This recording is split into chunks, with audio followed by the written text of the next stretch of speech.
شاکرین والحمد للہ رب العالمین۔ اللہم رب اشرح لی صدری ویسر لی امری واحلل عقدۃ من لسانی یفقہوا قولی۔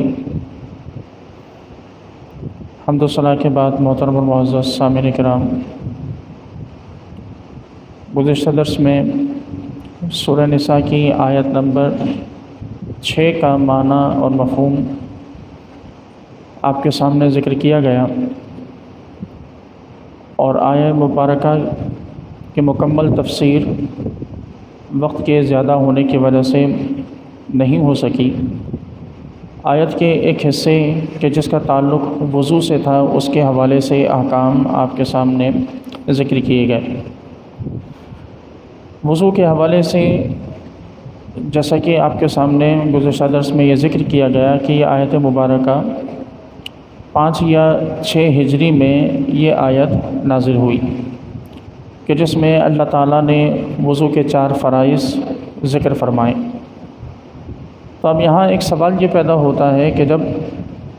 ہجرت کے 5ویں یا 6 سال میں یہ آیت نازل ہوئی، اور ہجرت کے 5ویں اور 6 سال میں اللہ نے وضو کا حکم ارشاد فرمایا، تو پھر اس سے پہلے جو نمازیں پڑھی جا رہی تھیں وہ کس طرح پڑھی جا رہی تھیں؟ کیونکہ نماز تو ہجرت سے 1 سال پہلے فرض ہو چکی تھی۔ نبوت کے 10ویں سال یعنی ہجرت سے 1 سال پہلے نماز فرض ہو چکی شب معراج میں، اور اس کے بعد سے لے کر آگے کے یہ مزید 6 سال یا 7 سال اس آیت کے نازل ہونے سے پہلے تک کیا مسلمان بغیر وضو کے نماز پڑھتے تھے؟ تو اس کا جواب یہ ہے کہ ایسا ہرگز نہیں ہے۔ وضو کا طریقہ اور وضو کا حکم آیت کے نازل ہونے سے پہلے حضور کی احادیث طیبہ سے ثابت ہے، یعنی رسول اللہ صلی اللہ تعالیٰ علیہ وسلم اس آیت کے نازل ہونے سے پہلے ہی مسلمانوں کو وضو کا طریقہ سکھا اور سمجھا چکے تھے، اور آپ صلی اللہ تعالیٰ علیہ وسلم یہ بتا چکے تھے کہ وضو کے بغیر نماز کسی بھی طرح ادا نہیں ہو سکتی۔ بعد میں یہ آیت مبارکہ حضور اکرم صلی اللہ علیہ وسلم کے اس طریقے کی تائید پر نازل کی گئی، اور اس آیت میں تفصیلی حکم کچھ یوں بھی ذکر کیا گیا کہ وضو کے ساتھ ساتھ تیمم کا بھی اس کے ساتھ ذکر فرمایا گیا۔ دوسرا یہ کہ اس آیت مبارکہ میں اللہ تبارک و تعالیٰ نے وضو کے بعد تیمم کا ذکر فرمایا۔ تیمم کی چند چیزیں اور اس کے چند شرائط آپ کے سامنے ذکر کیے گئے تھے کہ جس وجہ سے انسان کو، مسلمان کو تیمم کرنے کی شریعت اجازت دیتی ہے۔ تیمم کا جو طریقہ ہے وہ طریقہ یہ ہے کہ دونوں سب سے پہلے تیمم کی نیت کی جائے۔ وضو اور تیمم میں ایک بڑا فرق یہ بھی ہے کہ وضو میں نیت کرنا ضروری نہیں ہے۔ اگر کوئی شخص بغیر نیت کے بھی بارش میں بھیگتا رہے اور پورا جسم اس کا اس طرح بھیگ جائے کہ اس کے جسم کے جو وضو کے جو اعضاء ہیں بالخصوص ان پر سے 2 قطرے پانی بہہ جائے، اس کی وضو کی کوئی نیت نہ ہو، کوئی ارادہ نہ ہو، بہرحال اس کا پھر بھی وضو ہو جائے گا۔ یوں ہی کسی شخص نے جو ہے وہ کسی ایسے تالاب میں چھلانگ لگائی، نہر میں نہانے کے لیے چلا گیا، وضو کا کوئی ارادہ نہیں تھا، لیکن اس کا وضو بہرحال پھر بھی ہو جائے گا، کیونکہ وضو میں نیت کرنا ضروری نہیں ہے۔ ہاں، نیت کرنے سے وضو کا اجر اور اس کا ثواب ضرور بڑھ جاتا ہے کہ نیت کرنا وضو کے لیے مستحب ہے۔ اگر کوئی شخص نیت کر کے یعنی مکمل ارادے کے ساتھ، پاکی حاصل کرنے کے ارادے کے ساتھ وضو کرے گا تو اللہ تعالیٰ اسے اس نیت کا بھی اجر و ثواب عطا فرمائے گا۔ لیکن جہاں تک تیمم کا تعلق ہے تو تیمم میں بغیر نیت کے تیمم نہیں ہوتا، یعنی سب سے پہلے یہ نیت کرنا شرط ہے تیمم کی کہ میں پاکی حاصل کرنے کے لیے اللہ تعالیٰ کی حکم و اجازت سے اس پاک مٹی سے تیمم کر رہا ہوں۔ تو یوں جب نیت ہوگی تو اب اس کے بعد جو تیمم ہوگا وہ پاکی کا فائدہ دے گا۔ وجہ اس کی ہے کہ پانی کا کام ہے پاک کرنا، اور پانی اس لیے نازل کیا گیا کہ وہ نجاست کو، گندگی کو پاک اور صاف کرے۔ تو اس لیے بغیر نیت و ارادے کے بھی اگر پانی کا استعمال کیا جائے تو پانی اپنا فائدہ ضرور دے گا اور پاک کر دے گا۔ جبکہ مٹی اس لیے نہیں بنائی گئی کہ وہ پاک کرنے کے لیے ہو، یہ تو اللہ تعالیٰ نے اس امت پر فضل فرماتے ہوئے اس امت کو مٹی سے پاکی حاصل کرنے کی اجازت عطا فرمائی ہے۔ تو اس لیے چونکہ مٹی اپنی تخلیق کے طور پر، پیدائش کے طور پر پاکی کے لیے نہیں ہے، بلکہ اسے اسپیشلی کچھ مخصوص حالات میں اس سے پاکی کی اجازت دی گئی ہے، تو جب بھی اس سے پاکی حاصل کی جائے گی تو اس سے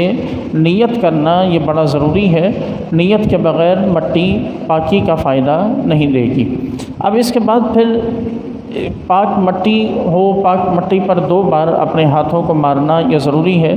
ایک مرتبہ اپنے ہاتھوں کو مار کر اپنے چہرے پر ملے، یعنی چہرے کا مسح کرے، دوسری بار کوہنیوں سمیت اپنے ہاتھوں پر ملے، یعنی اپنے کوہنیوں سمیت ہاتھوں کا مسح کرے۔ اب اگر کوئی ایسی جگہ ہے کہ جہاں پر ہاتھ زمین پر مارتے ہوئے یا مٹی پر مارنے کے بعد مٹی ہاتھوں میں زیادہ رہ گئی ہے، تو پھر ہاتھوں کو جھاڑ لینا یہ بھی مستحب ہے، یعنی ہاتھوں کو اتنا جھاڑ لے کہ مٹی چہرے پر یا جسم پر لگی نہ رہے۔ اس سے آپ یہ بھی دیکھیں کہ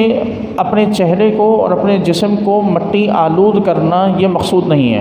یعنی ایسا نہیں ہے کہ چہرے یا اپنے بازوؤں پر جو ہے وہ مٹی کے آثار نظر آئیں، علامات نظر آئیں، یہ ضروری نہیں ہے، بلکہ صرف ایک حکم دیا گیا کہ ہم نے مٹی پر ہاتھ مارنا ہے، ہاتھ مار کر پھر اپنے ہاتھوں کو جھاڑ لینا ہے، تاکہ ہمارا چہرہ اور ہمارے جو تیمم کے جو اعضاء ہیں، یعنی دونوں ہاتھ کونیوں سمیت، یہ مٹی سے آلود نہ ہو سکیں۔ دوسری اس کی آپ حکمت یہ دیکھیں کہ اس وجہ سے کوئی شخص، چونکہ سنگ مرمر کا تعلق بھی مٹی سے ہے، زمین سے ہے، تو اس سنگ مرمر سے اگرچہ اسے بالکل صاف کیا ہوا ہو، اس پر مٹی کا کوئی اثر نہ ہو، مٹی نظر نہ آ رہی ہو، پھر بھی اس پر سے تیمم کرنے کی شریعت ہمیں اجازت دیتی ہے۔ ہر وہ چیز کہ جس کا تعلق زمین کی جنس سے ہو، اس سے تیمم کیا جا سکتا ہے، اور شریعت میں اس سے پاکی حاصل کرنے کی شریعت ہمیں اجازت دیتی ہے۔ اب اس کے بعد جہاں تک تعلق ہے اس بات کا کہ تیمم فاسد کب ہوتا ہے، تو جن چیزوں سے وضو ٹوٹتا ہے ان چیزوں سے تیمم بھی ٹوٹ جاتا ہے، سوائے ایک چیز کے، وہ اضافی ہے تیمم میں، کہ تیمم کی اجازت اس لیے دی گئی تھی کہ ہمیں پانی کے استعمال پر قدرت نہیں تھی۔ اب کوئی بھی ایسی کنڈیشن کہ جس میں پانی کے استعمال پر قدرت حاصل ہو، تو اب تیمم فاسد ہو جائے گا، اور ہمارے لیے پانی سے طہارت حاصل کرنا یہ ضروری ہوگا۔ اس کے بعد اللہ تعالیٰ نے اگلی آیت مبارکہ میں ارشاد فرمایا، وَاذْكُرُوا نِعْمَةَ اللَّهِ عَلَيْكُمْ، اور تم پر جو اللہ کی نعمت ہے اس کو یاد کرو، وَمِيثَاقَهُ الَّذِي وَاثَقَكُم بِهِ، اور اس وعدے کو اور اس عہد و پیمان کو کہ جو اس نے پختگی کے ساتھ تم سے لیا۔ اذ قلتم سمعنا وَأَطَعْنَا، جب تم نے کہا کہ ہم نے سنا اور اطاعت کی۔ وَاتَّقُوا اللَّهَ، اور اللہ سے ڈرتے رہو، ان اللہ علیم بذات الصدور، بے شک اللہ تبارک و تعالی دلوں کی باتوں کو جاننے والا ہے۔ آیت مبارکہ میں یہ اللہ تبارک و تعالیٰ کی مطلقاً تمام نعمتوں کا ذکر کیا گیا کہ رب تعالیٰ کی تمام تر نعمتوں کو یاد کرو۔ اب اس کے ساتھ ہی یہ حکم ارشاد فرمایا گیا کہ اللہ کے ساتھ جو تم نے وعدہ کیا ہے، یعنی اللہ تعالیٰ نے جو تم سے وعدہ لیا ہے، اس وعدے کو بھی یاد رکھو اور اللہ سے ڈرو۔ اب ہمارا اول تو یہ کہ اللہ کی کتنی نعمتیں ہم پر ہیں اس کا شمار ناممکن ہے۔ رب تعالیٰ کی نعمتوں کو گننا، اللہ تبارک و تعالیٰ کی نعمتوں کا احاطہ کرنا یہ ناممکن ہے، یہاں تک کہ ہمارے جسموں میں جان یہی اللہ تعالیٰ کی سب سے بڑی نعمت ہے، اور اس جان کے ہوتے ہوئے ہم زندگی کا ایک ایک لمحہ جو گزاریں، یہاں تک کہ ہم اگرچہ اللہ کی نعمتوں کا شکر ادا کرتے رہیں، پھر بھی ہر آنے والا لمحہ وہ اللہ کی نعمت ہے۔ تو یوں اس کی نعمتوں کا احاطہ کرنا، شمار کرنا، اور اس کی نعمتوں کی شکر گزاری اس طرح کہ جس طرح کی شکر گزاری کا حق ہو، یہ ناممکن ہے۔ لیکن اللہ نے فرمایا کہ ہماری نعمتوں کو یاد کرو، تو ہمیں زندگی میں، بالخصوص ہماری زندگیوں میں جو چیزیں اولاً تو ساری ہی ہمیں یہ ماننا لازمی ہے کہ سب کچھ ہی اللہ کی نعمت ہے ہمارے پاس، لیکن جو نعمتیں جنہیں ہم ویلیو دیتے ہیں، جنہیں ہم قدر کی نگاہ سے یعنی بہت زیادہ جن کی ہماری نظر میں جن کی اہمیت ہے، ان نعمتوں کو بالخصوص یاد کرنا یہ بڑا ضروری ہے کہ جب ایسی نعمتوں کو یاد کیا جائے کہ جس کی ہماری زندگی میں بڑی ویلیو ہو، تو انسان ان نعمتوں کو یاد کرنے کے ذریعے ان نعمتوں کو عطا کرنے والے کے قریب ہوتا ہے۔ وہ نعمتیں کہ جن کی ہماری زندگی میں ایسی ویلیو ہو کہ ہم یہ تصور کرتے ہوں کہ ہمارا اس چیز کے بغیر ہمارا گزارا نہیں ہو سکتا، ایسی نعمت کو اس انداز میں یاد کرنا ضروری ہے کہ یہ نعمت اللہ تبارک و تعالیٰ کی عطا کی ہوئی ہے۔ اور جب اس انداز سے ایسی کسی بھی نعمت کو یاد کیا جائے گا تو رب تعالیٰ کی محبت بھی دل میں پیدا ہوگی اور اللہ تبارک و تعالیٰ کا قرب بھی ہمیں حاصل ہوگا۔ دوسرا یہ کہ اللہ تعالیٰ نے یہ ارشاد فرمایا کہ اللہ نے جو تم سے وعدہ لیا اس وعدے کو یاد کرو۔ اب سوال یہ ہے کہ رب تعالیٰ نے ہم سے کون سا وعدہ لیا؟ تو اس میں مختلف قسم کی روایات ہیں۔ پہلا تو یہ کہ اللہ تعالیٰ نے عالم ارواح میں جو تمام انسانوں سے وعدہ لیا تھا کہ الست بربکم، کہ کیا میں تمہارا رب نہیں ہوں، اور سب نے کہا تھا کہ قالوا بلا، سب نے کہا تھا کہ ہاں تو ہمارا رب ہے۔ تو وہ وعدہ تھا کہ جس میں سب نے اللہ تبارک و تعالیٰ کو اپنا رب مانا تھا، تو گویا کہ یہ فرمایا گیا کہ تم اس وعدے کو یاد کرو۔ دوسرا اس کا امکان یہ بھی ہے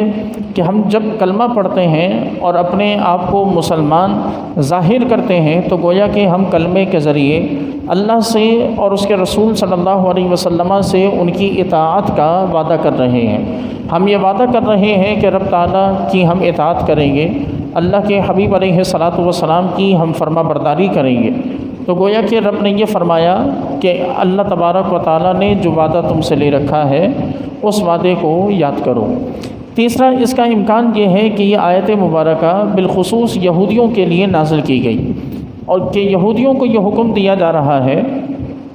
کہ ہم نے تم پر جو نعمتیں کی ان نعمتوں کو یاد کرو،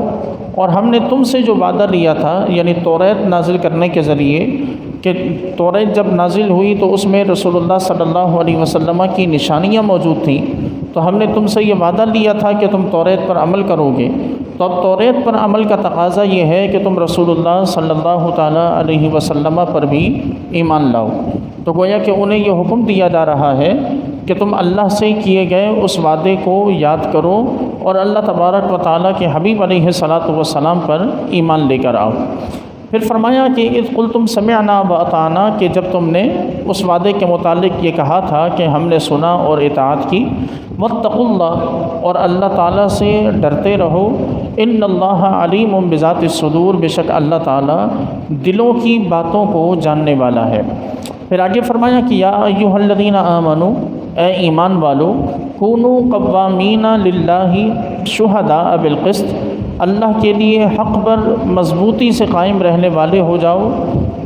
ولا یجرمنکم شنآن قوم علی الا تعدلوا، اور حق پر مضبوطی سے قائم رہنے کے ساتھ ساتھ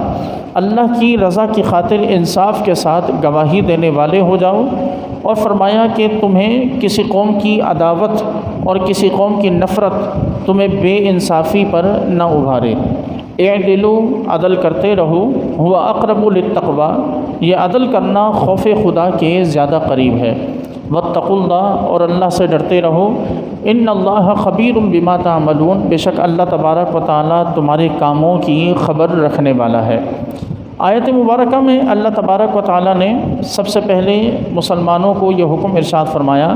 کہ کونوا قوامین للہ شہداء بالقسط، کہ اللہ تعالیٰ کے لیے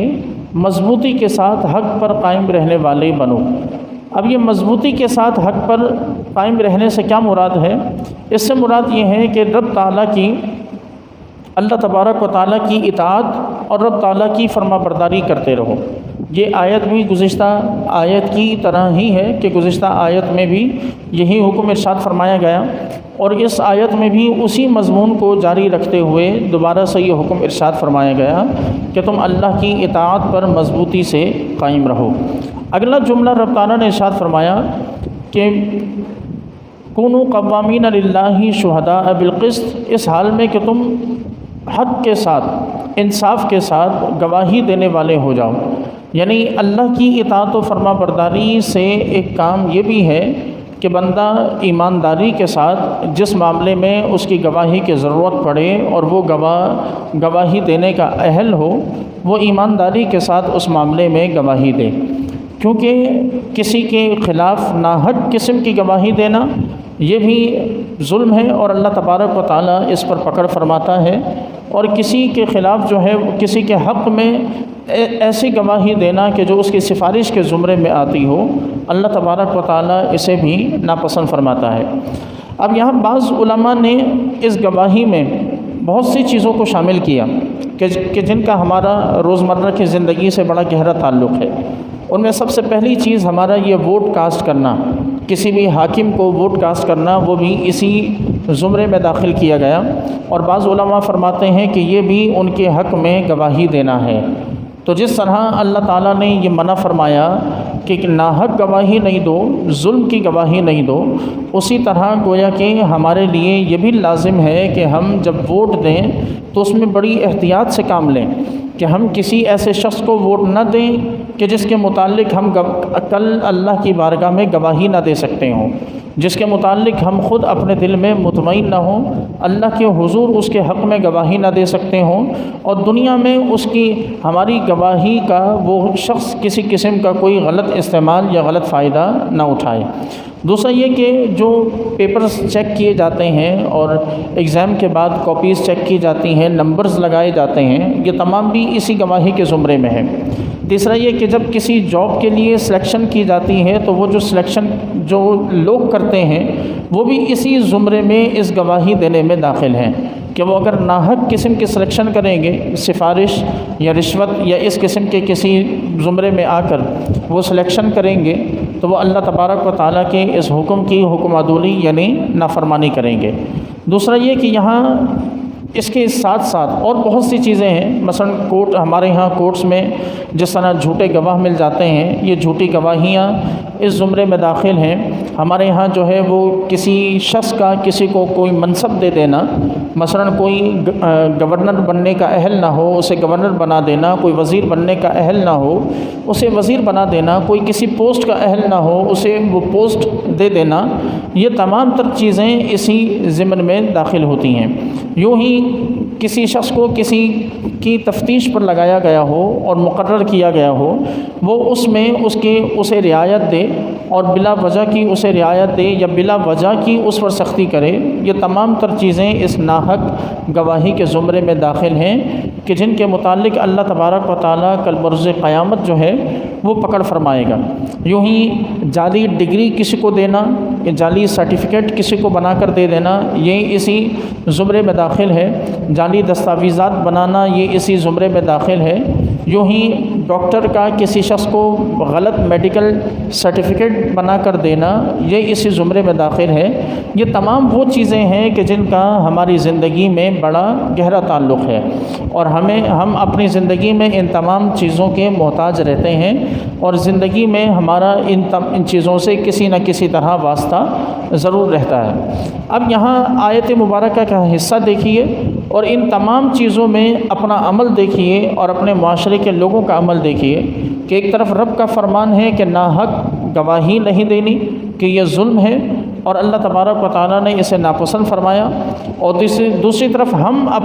اپنی اس سوسائٹی کو، اپنے اس معاشرے کو دیکھیں تو غلط ڈگریز، جعلی ڈگریز ہمارے ہاں دی جاتی ہیں۔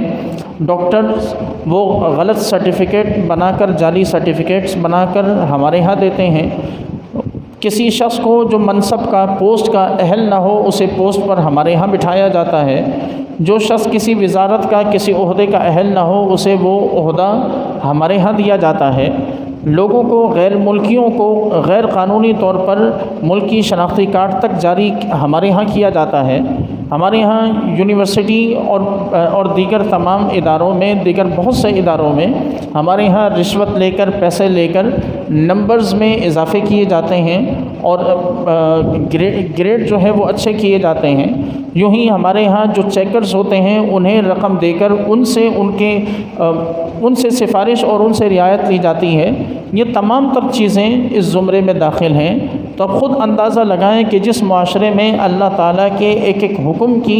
نافرمانی ہو رہی ہو، رب تعالیٰ ایسے حکم پر رحمت کیوں کر فرمائے؟ اللہ تعالیٰ کی رحمتیں ایسی سوسائٹی پر اور ایسے معاشرے پر کیسے نازل ہوں؟ یہ بھی اللہ کا فضل ہے کہ اتنی نافرمانیوں کے باوجود اللہ تعالیٰ نے ہماری کوئی سخت ترین پکڑ نہیں فرمائی ہوئی۔ یہ بھی اس کا فضل اور اس کا احسان ہے کہ یہ قوم پوری کی پوری مجموعی طور پہ تباہ نہیں ہوئی ان تمام نافرمانیوں کے باوجود، ورنہ یہ تمام نافرمانیاں کہ جو اللہ تعالیٰ نے ہمیں جن چیزوں سے روکا اور جو کام ہم کر رہے ہیں، یہ تمام رب کے عذاب کو دعوت دینا ہے۔ لیکن اللہ تعالیٰ کا فضل ہے، رسول اللہ صلی اللہ علیہ وسلم کی رحمت ہے کہ ہم ان چیزوں سے ہم ان چیزوں میں مبتلا ہونے کے باوجود اللہ کے مجموعی عذاب سے، اجتماعی عذاب سے ہم اب تک بچے ہوئے ہیں۔ تو اس لیے لمحہ فکریہ ہے کہ ہم ان چیزوں کو سامنے رکھیں، اللہ تبارک و تعالیٰ کی آیت مبارکہ کے اس حصے کو سامنے رکھیں اور ان چیزوں سے ہم اپنے آپ کو حتی الامکان، یعنی جس حد تک ہمارے لیے ممکن ہو، ہم اپنے آپ کو بچانے کی کوشش کریں۔ یاد رکھیں کہ ہمارا سب سے پہلا کام اپنے آپ کو بدلنا ہے، سب سے پہلا کام شرعی اصول کو اپنے آپ پر لاگو کرنا ہے، اور اس کے بعد پھر دوسروں تک تلقین کرنا اور دوسروں تک پہنچانا ہے۔ تو جب ہم اس کام کی ابتدا اپنے آپ سے کریں کہ ہم ایسا کوئی فائدہ نہ اٹھائیں کسی بھی شخص سے کہ جو فائدہ اٹھانا شریعت نے ہمیں منع کر رکھا ہو، جب ہم خود اور اپنے اہل و عیال کو اس چیز کا پابند کریں اور ان کی تربیت ایسی کریں گے تو آہستہ آہستہ معاشرے میں اس چیز کی خوشبو ضرور پھیلے گی۔ لیکن اگر کوئی شخص بھی بدلنا نہ چاہے اور ہر شخص اپنے آپ کے بجائے دوسروں کو سدھارنا اور سنوارنا چاہے تو معاشرے میں کبھی بھی تبدیلی نہیں آ سکتی۔ رب تعالیٰ نے اس کے بعد مزید ارشاد فرمایا، یہاں اسی ضمن میں اللہ تبارک و تعالیٰ نے پھر عدل کرنے کا حکم ارشاد فرمایا، اور ساتھ میں یہ حکم ارشاد فرمایا کہ وَلَا يَجْرِمَنَّكُمْ شَنَآنُ قَوْمٍ عَلَىٰ أَلَّا تَعْدِلُوا، کہ جب تم سے کسی کے متعلق گواہی مانگی جائے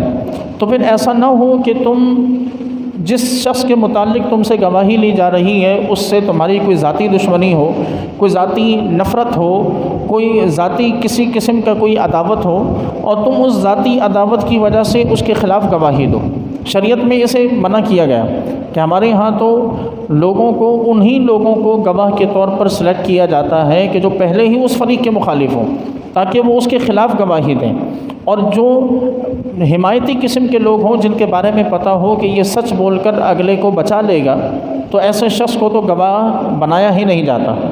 گواہ سلیکٹ ہی اسے کیا جاتا ہے کہ جس کے بارے میں یہ پتہ ہو کہ اس نے خلاف گواہی دینی ہے۔ تو اللہ تعالیٰ نے اس چیز سے منع فرمایا کہ جو حق ہو اسی کی گواہی دینا اور اسی کے متعلق بتانا یہ ضروری ہے۔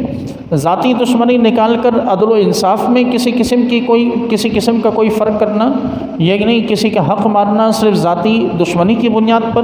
کسی کے خلاف فیصلہ کرنا صرف ذاتی دشمنی کی بنیاد پر، یہ چیزیں شرعاً ناپسندیدہ ہیں، اور یہ حکم ہر مفتی کے لیے ہے، یہ حکم کورٹس میں بیٹھے ہوئے ہر جج کے لیے ہے کہ جب وہ فیصلہ کریں تو غیر جانبدار ہو کر فیصلہ کریں۔ آج دیکھیں کہ ہمارے ہاں جانبدارانہ فیصلوں کی بہتات ہے، کثرت سے جانبدارانہ فیصلے کیے جاتے ہیں، چاہے وہ کورٹس ہوں یا اور دوسری جگہیں ہوں، پنچایتیں ہوں یا اور فیصلہ کرنے والے لوگوں کے پاس جہاں فیصلے کیے جاتے ہیں وہاں کا معاملہ ہو۔ یہ طے شدہ ہوتا ہے کہ فلاں شخص فلاں کی عزت کرتا ہے، فلاں سے محبت ہے تو وہ اس کے حق میں فیصلہ دے گا، فلاں کے خلاف ہے تو وہ اس کے خلاف زبردستی کا کچھ نہ کچھ بنا کر وہ اس کے خلاف ہی فیصلہ سنائے گا۔ شریعت میں اللہ تبارک و تعالیٰ نے اسے واضح طور پر اس کام سے منع فرمایا اور ارشاد فرمایا کہ اعدلوا، تم ہر حال میں عدل کرتے رہو، چاہے جس کے خلاف تم فیصلہ سنا رہے ہو یا جس کے حق میں تم فیصلہ سنا رہے ہو وہ تمہارا مخالف ہی کیوں نہ ہو، اور جس کے خلاف تم فیصلہ سنا رہے ہو وہ تمہارا اپنا قریبی تعلق والا ہی کیوں نہ ہو،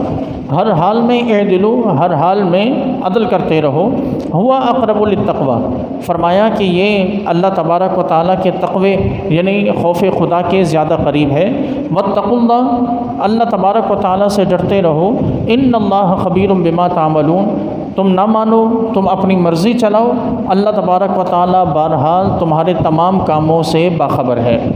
فرمایا کہ وعد اللہ الذین آمنوا، جو لوگ ایمان لائے، وعملوا الصالحات اور نیک اعمال کیے، اللہ تعالیٰ نے ان سے وعدہ کر رکھا ہے لہم مغفرۃ و اجر عظیم، کہ ان کے لیے اللہ نے مغفرت اور اجر عظیم کو تیار کر رکھا ہے۔ یعنی جو اللہ تبارک و تعالیٰ پر ایمان لائے اور ایمان کے ساتھ ساتھ نیک اعمال بھی کرے، تو ایسے لوگوں کے لیے اللہ نے بھی وعدہ کر رکھا ہے کہ وہ ان کے گناہوں کو معاف فرمائے گا اور انہیں بہت بڑا اجر عطا فرمائے گا۔ اور فرمایا کہ والذین کفروا وکذبوا بآیاتنا، اور وہ لوگ کہ جنہوں نے کفر کیا اور ہماری آیتوں کو جھٹلایا، اولئک اصحاب الجحیم، یہی لوگ دوزخی ہیں، یعنی یہی لوگ جہنم میں داخل ہونے والے ہیں۔ خالق کائنات سے دعا ہے کہ پروردگار ہم سب کو عمل کی توفیق مرحمت فرمائیں۔ وما علیہ الا البلاغ المبین۔